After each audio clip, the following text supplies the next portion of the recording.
गौतम बुद्ध ने शिष्यों को समझाया कि अगर कोई व्यक्ति किसी काम में सफल होना चाहता है तो उसे कड़ी मेहनत करनी होती है, लेकिन कड़ी मेहनत के साथ ही स्वभाव में धैर्य होना भी जरूरी है। कभी कभी लंबे समय तक मेहनत करने के बाद ही सफलता मिल पाती है। ऐसी स्थिति में व्यक्ति को धैर्य बनाए रखना चाहिए, वरना सफलता नहीं मिल पाती है। बुद्ध ने हमें सीख दी है कि जब हम किसी से कुछ पूछना चाहते हैं तो उसके लिए हमें गंभीर रहना चाहिए, और जब किसी के प्रश्न का उत्तर देना हो तो हमें उत्तर इस तरह देना चाहिए कि हमारी बात सामने वाले के मन में उतर जाए, उसकी सारी शंकाएं दूर हो जाए और हमें अपनी बात भविष्य में फिर से दोहरानी न पड़े। बुद्ध ने कहा कि मेरा अनुभव है कि अधिकतर लोग सिर्फ पूछने के लिए प्रश्न पूछ लेते हैं, हमारा और खुद का समय नष्ट करते हैं। मैं 3 बार प्रश्न इसलिए पूछता हूं ताकि सामने वाले की गंभीरता मालूम हो जाए।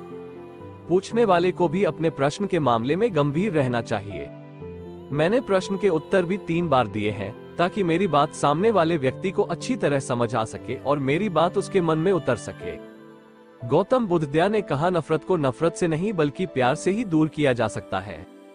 ये पहली सीख है जो हमें बुद्ध के जीवन से लेनी चाहिए।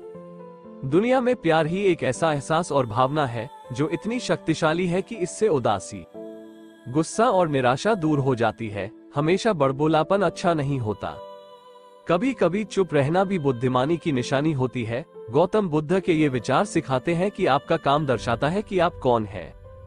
यदि आप अनावश्यक ज्ञान देंगे तो कोई आपका सम्मान नहीं करेगा। इसलिए शांत रहने और अपने आसपास की चीजों पर गौर करने में ही बुद्धिमानी होती है। शब्द बहुत ताकतवर होते हैं। सच्चे शब्द दुनिया को बदल सकते हैं, वहीं कड़वे शब्द दुनिया का विनाश करने के लिए काफी होते हैं। शब्दों का हमारे जीवन में बहुत प्रभाव पड़ता है, इसलिए हमें दूसरों से कुछ भी कहते समय बहुत सावधान रहना चाहिए। अगर आप 2 बार बिना सोचे समझे किसी को दुख देने वाली बात कहते हैं तो यह उस व्यक्ति पर बुरा प्रभाव डाल सकती है, लेकिन अगर आप अच्छे शब्द कहें तो इसे सुनकर सामने वाले में सुधार की गुंजाइश बढ़ जाती है।